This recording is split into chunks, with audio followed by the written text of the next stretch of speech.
Hey everybody, welcome back to the Disreputable podcast. My name is Brandon, and this is episode 6.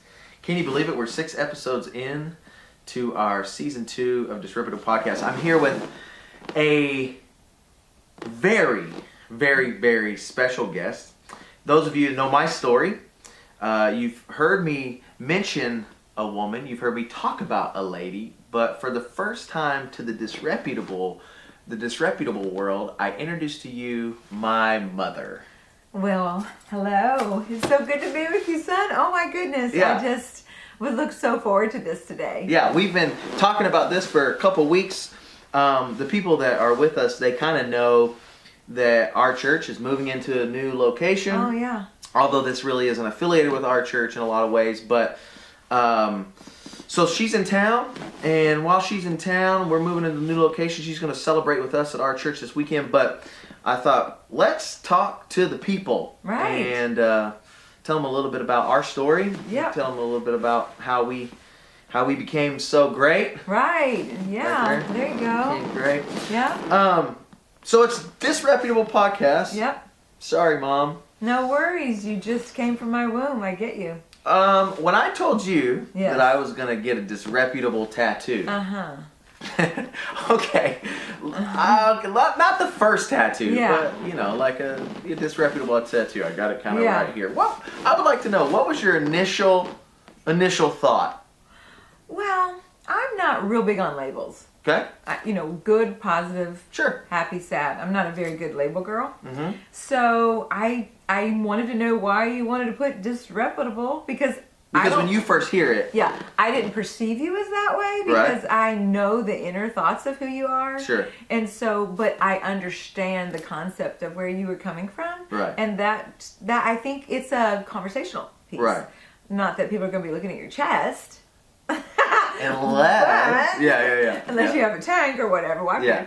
Anyway, so, I think it is an engaging for a story. Yeah, I remember when I was going to get the tattoo. And the guy asked me like 3 or 4 times, "Are you sure you want to get this?" And hey, wait, when the tattoo artist has to ask you 2 or 3 times? Right, as I'm looking at his arm with like stuff that I don't want to talk about because it's a little more disreputable. Right.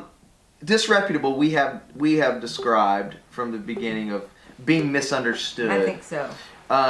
Making a decision that doesn't follow the status quo. Right. Doing things that are out of the box. That Sure. It's culture setters. We've said from the beginning, you look around here and the greatest people that we admire in life make decisions not based upon what everybody else is doing. Yeah. And based upon that, there's perceptions of other people. Sure. And then they all of a sudden, view you a different way. Right. When I say disreputable now that we've talked about it over the last year or so, do you identify? I know I'm not labeled, but does it resonate with you? Does it hit a spot inside that you're like, hey, I see that? You know what? I think having an understanding of what it means just helps bring forth a perception of what a different look might look like. And honestly, I was the girl who was raised with a free spirit that my parents really didn't know what to do with. Mm-hmm. And so, especially being a preacher's kid, living in a culture to where you live in this beautifully glass house. Right. And then when you look through it, those who are outsiders want to throw stones. Right. And so I kind of lived in a real protective environment. Yeah. Until I started learning to make decisions. Yeah. And then when I made those decisions, they were a little bit disreputable. Especially in the church world. They're like, but in my philosophy, it was like, when I was born, I think my mom and dad looked at me and like, oh my gosh, what have we done? Because it was like a out of the box thinker at I was like seizing people up in the corner, wondering, like sizing them up, like, what you doing? And they really, I've always had that concept of how you doing? Like, what you doing over there? I went for the one in the corner. Right. Because I was that girl, very timid. Is it hard for you to see yourself now as disreputable, or the one that stands out or the one that thinks out of the box, or do you kind of embrace that now and make decisions based off of it? I make decisions based off of the fact of what I know is true. And what I know for me is true is that I cannot be confined to a box. I cannot be confined to what society or labels put on me. I just have to still stay in the same realm of that free spirit mindset, knowing that it is right with my Savior. Right. And then once that is, I'm good. Like it may not, when someone says, well, that's just not normal, I really want to know, what does normal look like to you? Because I do not know what normal looks like to me. Yeah. I mean, even, Rick, my husband, he's like, I never even saw it that way. Sure. And that's why, I do what I do as a life coach, because I look at different perspectives, and as you have taught me to flip that script, Yes. So I was just about to mention that. You are a life coach. Yeah. You meet with people all throughout the week. Yes.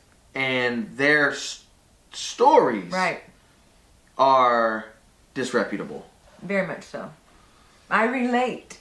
I'm so relatable. Do you feel like that relating to people is the greatest way to get to people?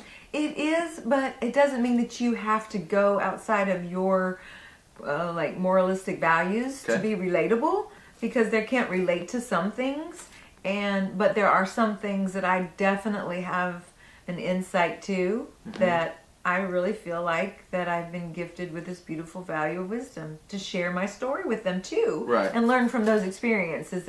I don't coach people who need to change. I coach people who want to change. What's the difference? Well, need is that you doing it out of obligation. Want is that you want to go to the next step. You want to go. Yeah. I don't do need. Right. I do want. So doctor says you should see, and they do it because doctor says, or or husband says you need to go, and they don't really want to go. No, who likes to be told what to do anyway? Right, but when they get to a place where they feel like they want to change, they're stuck in a rut. They need to go to a different plateau. Whatever they're wanting to see differently from a different perspective, I'm their girl. Yeah. Yeah. I coach all across the nation. Like, I have international clients. Right. Technology is amazing. Right. And this just so suited for now. Yeah.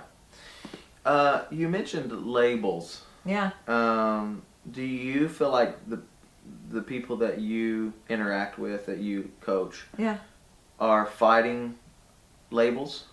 Well, I did labels of shame. Okay. Labels of guilt.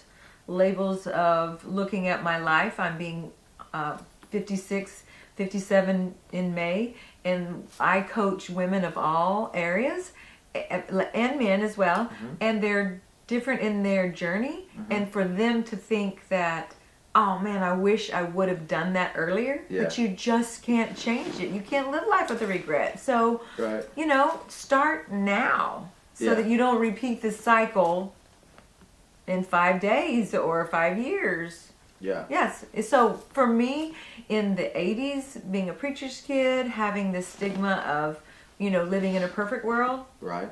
I lived in a beautiful family with a wonderful household, but we were still imperfect people. And I brought that out in the best of my family. Yeah. Perfection is a problem. Yeah. Yes. Because people see, I'm just... Yes. I'm assuming that people see everybody else's world and it feels perfect, and then they look at their world and it's far from perfect. Yeah. And so the comparison you just mentioned there kind of can destroy your soul. It controls your spirit. Your soul is your mind, your will, and your emotions. And so when you put all of that into one capsule, and then you see yourself not measuring up to that, you automatically internalize, what is wrong with me? What is wrong with me? And that's really the root of my investigating and it just being so mysterious in life, was that I had this root of rejection. And in that root of rejection from someone that I validated, his voice was in my head, and people around me whistled the tune.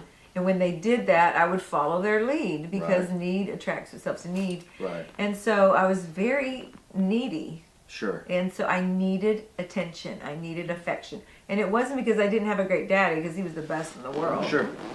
It was just that this little innocent girl needed, and I can't even imagine what I would be now with social media. It's just out of control. Yeah. This is perfect because I feel like I have my own life coach. You do. I can remember, I've called my mother on numerous occasions, and sometimes you'll ask me. Yeah. You'll say, "Do you want me to help, or do you just want to talk?" You know, and I'm like, I just want to talk right this second, okay? You know, but you have walked me through numerous amounts of things, and we've walked through some stuff together. Oh yeah. And even in the last couple years, we have shared stories that, you know, you had kept for a long time. I had kept for a long time. Right. Like, is there ever going to come a time? And then the moment hits, and then you share. You know. You know what's so crazy about that is that in the moments that we have gone deep into the crevice of our soul, which I call them soul wounds, and it frees one person up, but it could bind someone else. Sure. And the ability to be able to have this relationship of trust, Right. as adults, is fascinating. I mean, I loved you as a child. Right. But I love you as an adult, and then I love you as a friend, because Right. you're a beautiful soul. Yeah. Thank you. There's people watching, and this is going to come across. You were once a business owner. Yeah. You are now a business owner. Nonprofit. A nonprofit. Right. You reach a wide perspective, a wide range of people. Right.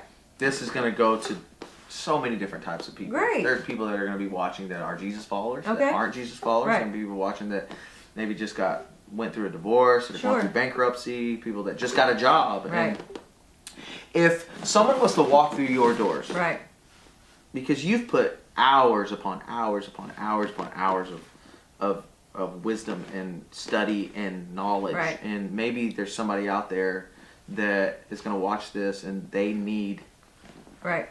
what you have inside of you right now. Right. Someone walks through your door, Right. and they say, I want help. Right. This isn't a need thing, I want." Mm-hmm. What do you do? Well, immediately I would just ask them, where are you at in society? Where are you at emotionally? Where are you at mentally? Where are you at? And if they say, I really don't know, like I have these younger people that I coach, and they're like, I've lived for 23 years and I don't know me. And so I help them find themselves. How do you find you? Okay. I do it through books. Okay. I do it walking them through certain things. I do like a little assessment with them at first. Okay. And they kind of see where they are. And then I am, and because of my lifestyle, and because I have lived with Jesus and I have lived without him, and I'm much more at peace with him than without him, I let them know I am a faith-based coach. Absolutely. Because I cannot do what I do Right. efficiently and effectively without his wisdom and guidance Right. to help me, to help them. And so, I just kind of do a little assessment. I do a personality profile with them to kind of get an idea of their strengths and weaknesses. And maybe it was the first time that they've really ever thought about that. And then we just go in there and dig deep. And most of the time, it comes from a root, son. And when we get to the depths of that root, we can excavate it, and then we can plant new seed. But you got to get deep. Right. And most people don't know how to do that. Can you get deep overnight? No, it takes time. And you know what? So miracles are instantaneous. Okay. Healings are a process. Do you think we live in a day and age where people want fast results? Of course. So they want to be well tomorrow. Right. And it's not going to happen. So how much of it is a process? Well, Rome wasn't built in a day. Right. How do you eat an elephant? Right. One bite at a time. Right. So everything has to take time. Right. And I think we are our best investment. And if we take time to invest in ourselves, okay, so if I did not take time to invest in myself as you were growing up, I would be nothing for you. Like, I know our philosophy is that you saved my life, I saved yours. Right. I saved yours, Yeah. you saved mine. And I was discussing with your beautiful wife yesterday that, and I don't know if you remember, but I was going through Delta school to be a flight attendant. Oh, wow. And you got scarlet fever and was running 103 fever, and I had to come home. Mimi was taking care of you, Right. and you were my priority. Right. So at that moment, it wasn't for what my destiny was supposed to do. But yeah, how cool is that? Yeah, that is crazy. Yeah. There are people that'll see you and they'll say, "What does this woman know about Disreputable?" Right. Maybe they follow you on Instagram, or maybe they'll look you up, or Sure. or maybe they'll hit your website, which will say all that stuff at the end, so people can find you if they are looking for help. But what do you know? I know Sure. we're close. We're like Right, this, so right. I know, but they don't know. What do you know about being disreputable? You know, in 1981 is when I was really 16 when I started figuring out what life looked like for me. Because I lived in this beautiful bubble until my sister left, 4 years older. Then I had to find my way.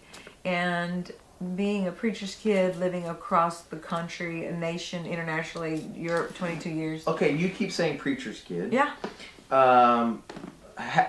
20% of the audience might know what that means. Okay. When you say preacher's kid, Yeah. that is a label. Right? That is what? My dad was a preacher in the denomination that we were currently with.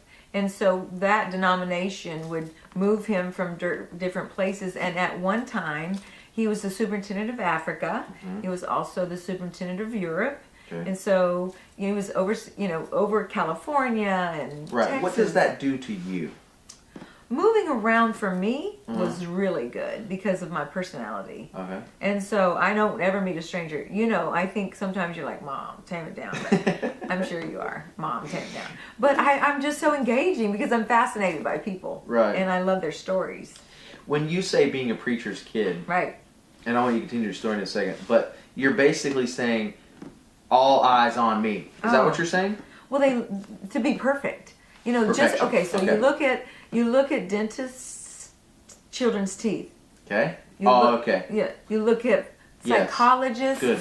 children. Yep. You put everybody in or whatever your parents do, Right. then you follow suit. Right. And I did not follow suit. There's no way that a dentist should have a son or daughter with terrible teeth. That's your profession. Right. Right, okay. So, Gotcha. you have these psychologists and psychiatrists, but then their children might have to have medicine or, whatever. And Right. so for preachers' kids, it Okay. was to be holy and perfect and make no bad decisions. And this sweet little curly-headed girl who wore her part all crooked could not just fit in that society. I just didn't know how to be perfect. Right. And it wasn't my parents wanting me to be perfect. Right. It was the people outside putting that label on me as being perfect. Right. Because there was no way I could be perfect. So when I realized that I couldn't, I was like, So satisfaction in everything else. there's no way I could not live up to that expectation. Right. I don't raise perfect children now. Well, close. Close. Because I've gotten better. Perfect. Yes. Absolutely. Right. But in that, it's just crazy how, I don't raise perfect children. I don't have a perfect marriage. Sure. But I work towards doing my best every day. Yeah. I love your philosophy is that you want to make people better than when you left them. Yeah. And you've taught me so much. Oh my gosh. Let's just stop there for a few minutes. Tell Okay. everybody what. No. Tell everybody how great you are. Tell everybody how great I am. You know what what? have I taught you? Hey, No, we don't no. have enough time. Yeah, well, not stop. enough time. Yeah. You're sweet. So when I'm 18 years old, Right. I'm the slut of the family. I'm the one who's just can't do the right thing, can't say the right thing, Yeah. making horrible decisions. Yeah. Lost soul, just a wretched mess. Yeah. I think my new word lately has been scandalous. Have you noticed me using it a lot? No. Oh, well, you haven't been around me yet lately. Because I think every time I say... You gotta come to Washington. I know, right? Okay. If I must. Yeah. So it's like, I lived this life. Scandalous. Scandalous is like, gosh, she was just so scandalous. Like, but then I realized that Jesus was scandalous. Like, he loved scandalous people. Now that would offend a lot of people. Well, I hate that for him. As disreputable, because Right. I would put scandalous and disreputable in the same. Well, I'm glad he loved me because I was a scandalous, wretched mess. Yeah. So, if you feel like that. So I felt like I had to be perfect to be loved by Jesus. So then when I wasn't perfect, how's he going to love me? Yeah. And then when I learned what grace looked like at an older age, Yeah. because I was raised in such law that God was up in heaven with this gavel, and every time I made a bad decision, he was going to bunk me on the head. Right. And that is so not. Right. That is not who I serve. Yeah. Mm-mm. Grace. Grace. I think there's a lot of people that even if they don't consider themselves people of faith, Yeah. they know what grace feels like. Yeah. You don't maybe not know the biblical definition or the person of grace, but Right. you know what it's like to turn your cheek, or little principles that Jesus teaches. We'll close in just a few minutes. How much of the people that you coach, how much of it is the misunderstanding of grace? We feel like, I coach so many people who feel like they have to earn love. They have to earn grace. When I learned that Jesus went to the cross for me, it was a one and done. He ain't going back. Like, he's not going back. It's a one and done. I don't have to earn it. I have to accept it. And so when I accepted the forgiveness, which it was the most of forgiving myself, when I accepted him as my Savior, and then I had this forgiveness for me, I could be a better mom for you and a better person for society because I could forgive me. I mean, even our word tells us that to love your neighbor as yourself. Most people don't love themselves, so they don't love their neighbor. So I had to learn to love me, and I love me. But it took me a lot to learn to love me. Because I wasn't lovable. I mean, I made some wretched, scandalous decisions. But I always say, and I wrote the book Lies, Liar, and the Lioness, which is basically our story, and a lot more to it. But, there's so many things about that I learned, that is that 3 decisions: Jesus as my Savior, you being born out of wedlock, choose to try to abort, they know your story, the whole, some of it, had the appointment to abort you and made the decision to keep you, which was the best second decision that I'd ever made. And then the third was to marry Rick Kramer. He loved me and knew everything about me. And loved me the same. And took you for who you were, where you were. He didn't try to dress me up. He didn't try to make me a trophy wife. He just said, you know what, let's go. Let's do this. Because we were both wretched mess. And saved by grace. And we knew what it was like to love unconditionally. There's probably episode 7, 8, 9, and 10 that we could continue. For sure. But you have written 2 books. 2. One is, the first one that we wrote was is Lee curriculum at Lee University. Lee University's curriculum. Where I graduated college from. And it's called Identity Theft. Who's behind the mask? People can find it. Is it on? Can you get it on Amazon or anything? It's in their bookstore, but I don't think that one's on Amazon. That was my newest. At your website though? Yes. Can I get it from your website? So your website is sandykramer.tv. And if people are looking for a coach, maybe they see this and they're like, hey, I don't know but I'd like to talk to that woman. They can contact you through your website. There is a tab where it has for life coach. Okay. And I just started these webinars as well. And it's once a month. Cool. It's the first Wednesday of every month. And you can sign up for subscriptions or whatever you choose. But it's just a way to connect. I just don't want people to do life alone. We are better together. And, I am just a big girl who loves Jesus to be real. And I'm relevant. And I just want people to know him. Yeah. And then you wrote your book, your latest book. Yeah. Lies, Liar, and the Lioness. and Lioness. Yeah. Explain that book. Okay. So this book kind of takes me from being the lies that I believed about myself. Which is what we talked about a little bit today. Right. Yeah. The liar that I became. Okay.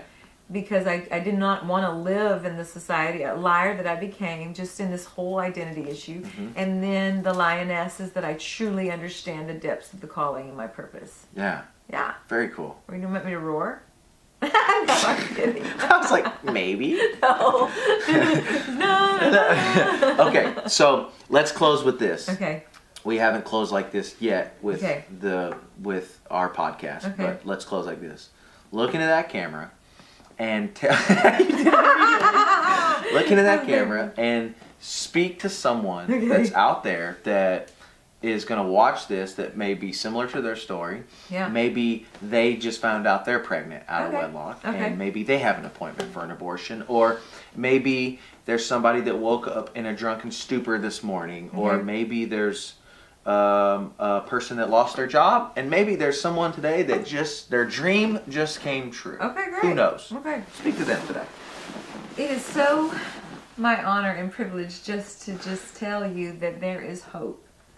If you feel hopeless, then hopelessness is a place of desperation.